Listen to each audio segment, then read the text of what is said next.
말씀은 경건한 자손을 기다리며 라는 제목으로 말씀을 나누도록 하겠습니다. 오남전도회 헌신 예배 때 이 본문을 하는 이유는 여기에서 나오는 남자들이 문제가 많아요. 그래서 좀 우리 남자분들에게도 경각심을 주고 함께 말씀을 좀 나누고자 말씀을 나누도록 하겠습니다. 이 말라기가 작성될 당시에 이스라엘은 이미 바벨론의 포로 생활을 마친 후에 귀환하였고 또 성전 재건축을 마친 상태였습니다. 이제 성전까지 다 마치고 나서 건축을 마친 후에 이제 좀 안정기에 들어섰어요. 이스라엘이 안정기에 들어섰습니다. 그런데 제가 몇 번을 말씀을 드렸습니다. 사람은 안정기에 들고 여유가 생기면 뭘 해요? 헛짓을 합니다. 오늘도 변함없습니다. 생활이 이제 안정기에 접어들었습니다. 이전과 이제 같이 좀 평안한 그런 삶을 그들이 살아가고 있는 것이죠. 그런데 이제 이스라엘 사람들의 마음에 슬슬 이런 생각이 듭니다. 그때 이제 믿음의 여러 세대가 지난 후이니까요. 우리가 또 이제 저도 그렇지만 어머니를 따라서 이제 하나님을 믿는 분들도 많으시잖아요. 그런 자녀들인 것 같아요. 좀 엄마가 믿으래서 하나님을 믿기는 했는데 이렇게 좀 편하게 살다 보니까 이제 좀 더 지금보다 무언가 더 가지고 지금보다 좀 더 편하게 살고 싶은데 뭐 좋은 방법이 없을까라고 그렇게 생각을 하고 주변을 둘러봤더니 옆에 가나안이 있네요. 그래서 가나안이 어떤 문화를 가지고 있나 살짝 봤습니다. 그런데 이 가나안에서 믿고 있는 우상이 부와 재물을 뜻하는 맘몬을 믿고 있는 거죠. 딱입니다. 이렇게 맘몬을 알게 된 이스라엘 사람들은 이제 그들의 마음이 이렇게 생각이 됩니다. 믿져야 본전인데 저것도 신이라는데 저 신도 믿고 하나님도 믿다가 보면 뭐든 둘 중에 하나는 뭘 주겠지, 이런 마음이었어요. 이렇게 이스라엘 사람들이 하나님과 맘몬 사이에서 두 마음을 품게 됩니다. 하나님께서 이것을 당연히 아셨겠죠. 그래서 말라기 말씀이 이렇게 시작이 되는 겁니다. 1장 1절입니다. 여호와께서 말라기를 통하여 이스라엘에게 말씀하신 경고라. 아예 말씀을 시작할 때부터 나 니네한테 경고할 거야 라고 하면서 말씀을 시작합니다. 그리고 말라기 그 4장 동안 내내 그들에게 막 경고를 퍼붓습니다. 오늘 우리는 이렇게 하나님의 말씀, 하나님께서 이스라엘에게 향하신 그 경고들 가운데에서 한 부분을 살펴볼 겁니다. 그리고 그 경고하신 가운데에서도 우리에게 소망을 주시는 하나님을 발견하는 시간을 갖도록 하겠습니다. 오늘 말씀을 살펴보면서요, 하나님께서 과연 이스라엘 사람들에게 어떠한 경고를 하고 있는지, 또 그들과 우리에게 어떤 소망을 보여주시는지 말씀을 살펴보고 또 우리의 삶을 돌아보고 그 소망을 붙잡고 나아가는 시간 되시기를 간절히 소망합니다. 우리가 오늘 함께 말씀을 읽어보셔서 아시겠지만 가정에 대한 이야기를 하고 있습니다. 이스라엘에게 막 경고하시다가 가정에 대한 이야기를 했단 말이죠. 왜 가정에 대한 이야기가 나왔을까 싶습니다. 제가 이제 서론에서 말씀을 드렸던 것 중에 이 말라기 시대에 이스라엘이 하나님과 맘몬 사이에서 두 마음을 품고 있었다라고 제가 그렇게 말씀을 드렸습니다. 그런데 이게 두 마음을 품으려고 해도 어쨌든 섬겨야 하잖아요. 그러다 보니까 제사는 어떻게 드리고 언제 드리며 어떻게 해야 하는지 방법을 알아야겠죠. 그래서 이 방법을 알기 가장 편한 방법으로 그들이 택한 것이 가나안 여인들과 결혼하는 거였어요. 문제예요. 그렇죠? 문제입니다. 왜 이게 문제냐면 하나님께서 이렇게 말씀하셨습니다. 너는 나 외에는 다른 신을 내게 있게 하지 말지니라 라는 말씀을 어긴 것도 물론 맞습니다. 그런데 이게 이제 그 이스라엘 사회에서 실질적인 문제가 따라와요. 뭐냐면 이 이스라엘 남자들이 문제라고 했죠. 이스라엘 남자들이 가나안 여인들과 결혼을 하는데 이미 그들은 어렸을 때부터 누군가와 혼약을 맺어요. 그래서 앞으로 이제 크면 결혼을 하고 같이 사는 건데 이 혼약을 깹니다. 그러면 그 여인들은 소위 붕 떠요. 어떡하지? 그런데 이게 결혼 전의 문제만이 아니라 결혼을 한 남자들도 됐고 넌 가시고 나는 쟤랑 결혼할래, 그렇게 해요. 심각했습니다. 왜냐하면 그때 당시에 여성들은 남편과 헤어지면 할 수 있는 게 없어요. 그런 심각한 문제가 벌어지고 있었는데 왜 그 남자들이 왜 이러한 결정을 했다고 했어요? 좀 더 내가 지금보다 나은 삶을, 내가 지금보다 좀 더 많은 것을, 그리고 내가 지금보다 괜찮은 삶을 살기 위해서 지금 자신이 살아가는 가정을 파괴, 혹은 앞으로 이루어질 그 가정을 이미 파괴해 버리는 겁니다. 그래서 하나님이 그들을 통하여서 그렇게 살아가고 있는 그들에게 하나님께서 경고를 하시는 거예요. 그래서 오늘의 이 가정 이야기가 나오고 있는 겁니다. 하나님이 그런 그들에게 10절과 같이 말씀하십니다. 우리는 한 아버지를 가지지 아니하였느냐? 한 아버지 하나님께서 지으신 바가 아니냐? 어찌하여 우리 각 사람이 자기 형제에게 거짓을 행하여 우리 조상들의 언약을 욕되게 하느냐? 여기에 보시면 지금 언약이 나와 있습니다. 그런데 이 언약이 우리가 잘 알고 있는 하나님께서 우리에게 약속하신 그 언약이 아니고요, 제가 살짝 말씀드렸던 그들이 어렸을 때부터 누군가와 결혼하기로 했던 혼약을 이야기하는 것입니다. 그런데 지금 여기 10절에 보면, 하나 더 넘겨주세요. 10절에 보시면 좀 의아한 표현이 있어요. 한 아버지, 한 하나님, 그렇게 이야기를 하고 있습니다. 여기 계신 분들 중에 아버지나 하나님을 부를 때 한 하나님, 한 아버지라고 부르시는 분 계실까요? 없습니다. 아버지면 아버지고 하나님이면 하나님이지, 그렇게 부르지 않아요. 그런데 여기에서 한 아버지, 한 하나님이라고 부르고 있다는 거죠. 그렇다는 것은 저자가, 말라기를 적어내린 저자가 여기에서 무언가 강조를 하고 싶었다는 거예요. 이것을 설명하고 있는 내용이 창세기에 나옵니다. 창세기 2장 24절 말씀해 보시면, 이러므로 남자가 부모를 떠나 그의 아내와 합하여 둘이 한 몸을 이룰지로다. 여기에 보시면 남자와 여자가 합하여 무엇을 이룬다고 해요? 한 몸을 이룬다라고 합니다. 부부는 두 사람이 아닙니다. 부부는 한 몸이고 하나예요. 왜냐? 하나님께서 이미 창세 전부터 그렇게 결정하셨어요. 그러면 사람은 이것을 가르거나 분열하거나 그렇게 할 수가 없고, 그렇게 해서는 안 되는 일입니다. 이것을 이제 10절에서 저자가 강조하고 싶었던 것 같습니다. 그런데 지금 그 이스라엘이 하나님이 세워두신 이 창조의 질서와 결혼의 언약을 깨고 있는 거예요.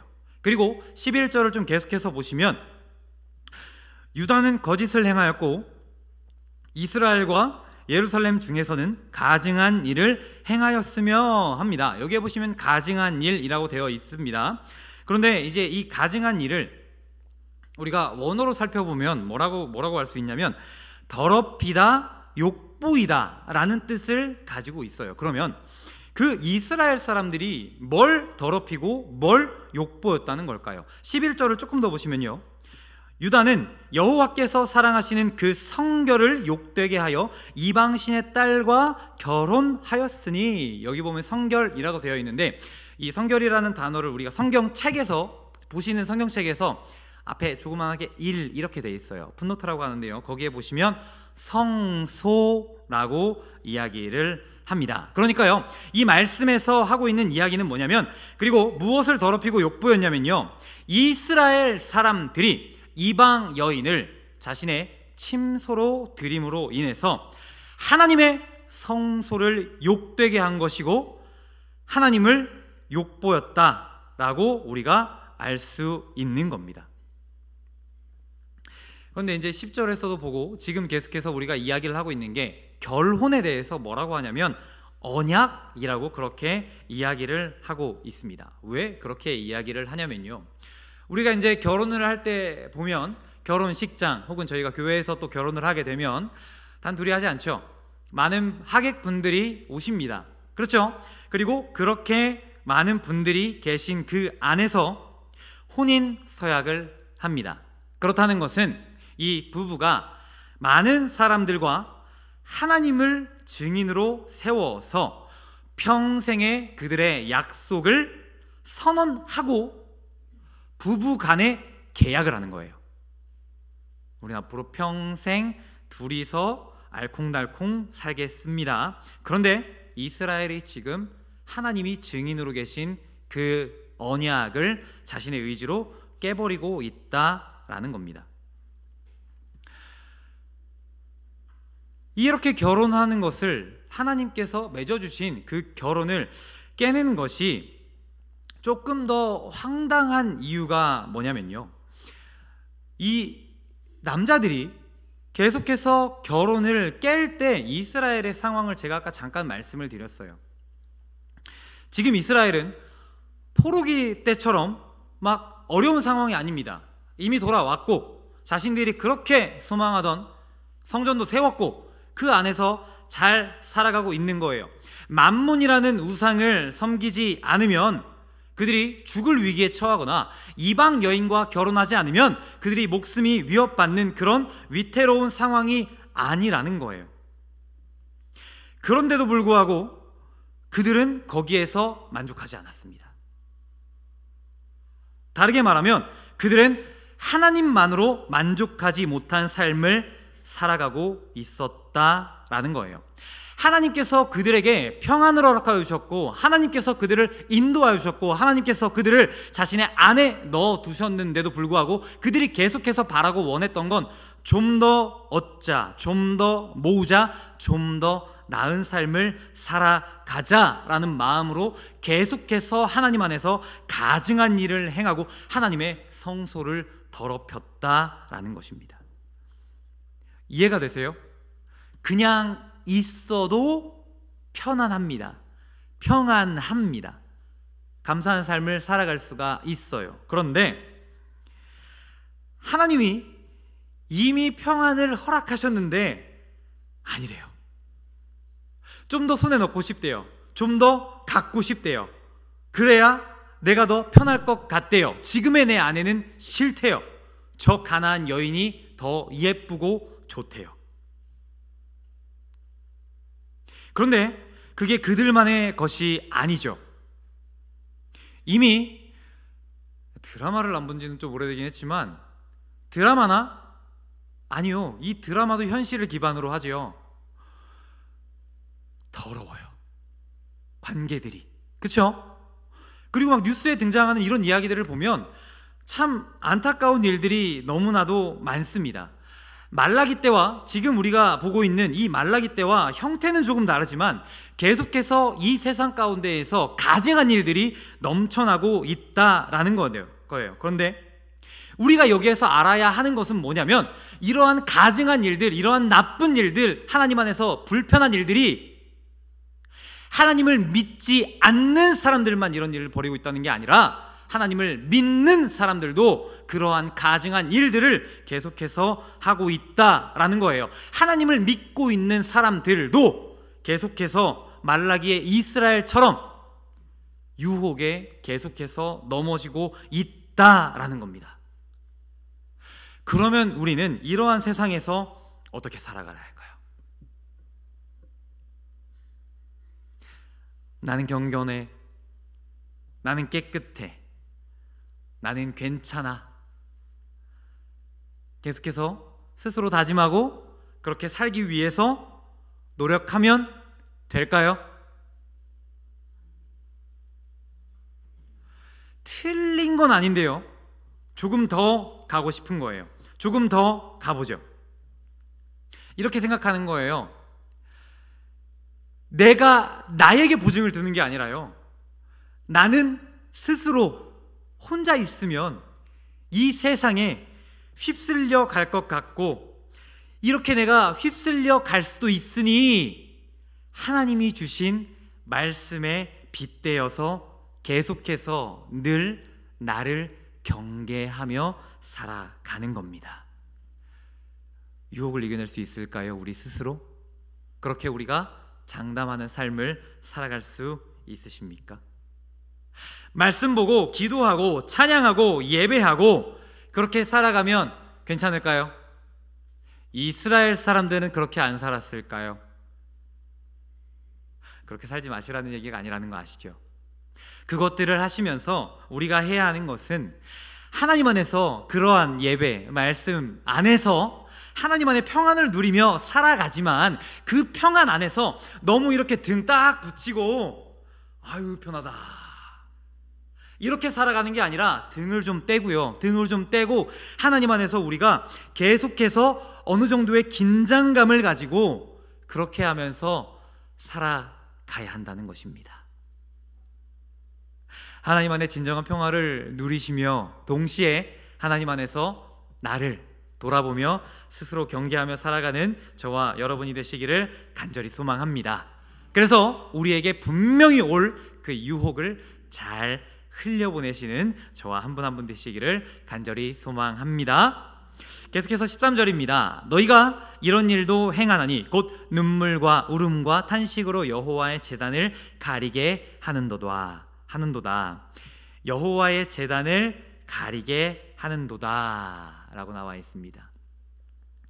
혹시 이 중에서 교회에 나오실 때 울음과 탄식과 눈물을 흘리고 싶어서 오시는 분 계세요? 물론 기도하면서 그렇게 하고 싶어서 오시는 분들도 있으시겠죠. 하지만 우리가 궁극적으로 보았을 때 우리가 주님 앞에 이렇게 나오는 이유, 예배하는 이유는 주님, 그러한 일들을 우리에게서 거두어가 주십시오 라는 마음으로 그 자리에 나올 겁니다. 그런데 13절에 보니까 여호와의 제단을 눈물과 울음과 탄식으로 가리고 있다라고 그렇게 이야기를 해요. 눈물과 울음과 탄식은 누가 흘리고 있는 걸까요? 버림받은 여인들이 흘리고 있었을 것입니다. 그러면 그것을 바라보고 있는 남자들은 어떻게 했을까요?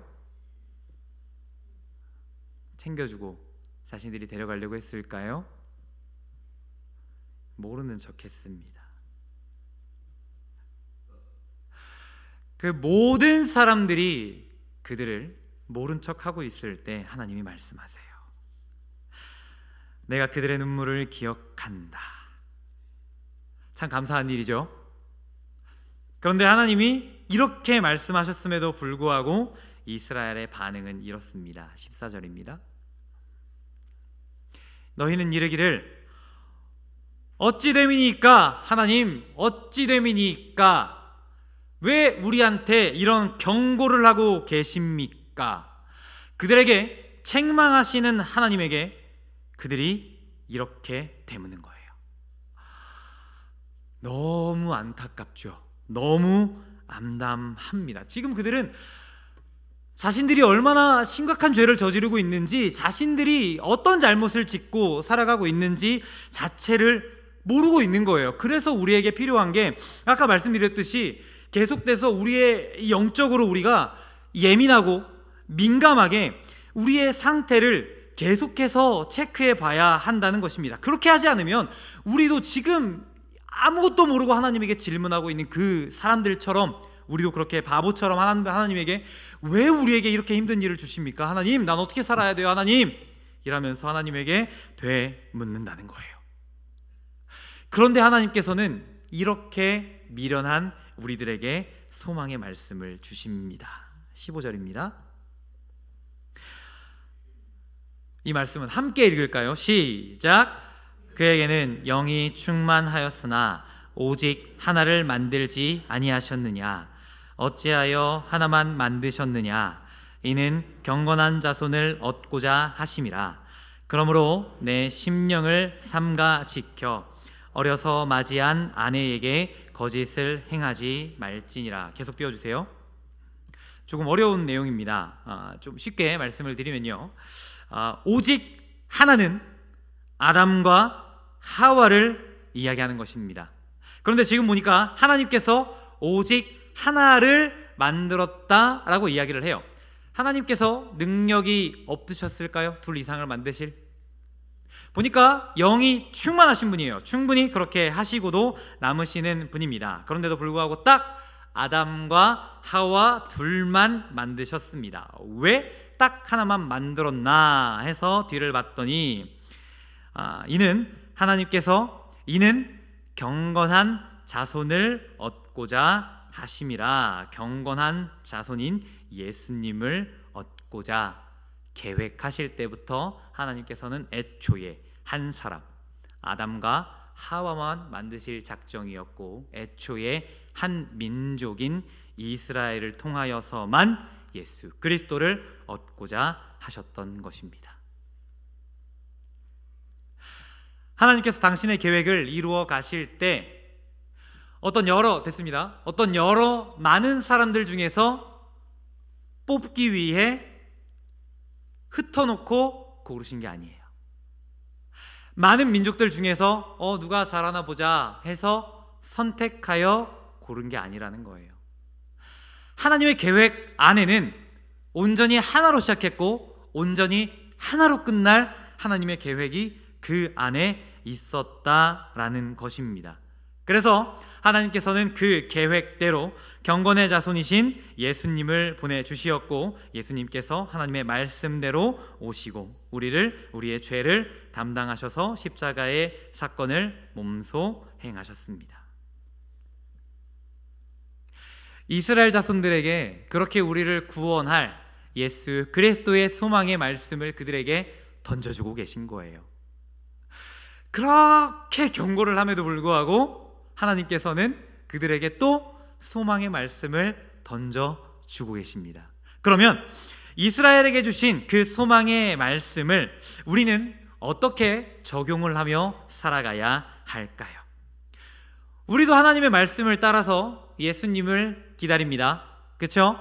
예수님을 기다리며 살아갑니다. 그런데 우리가 어디에서 기다릴까요?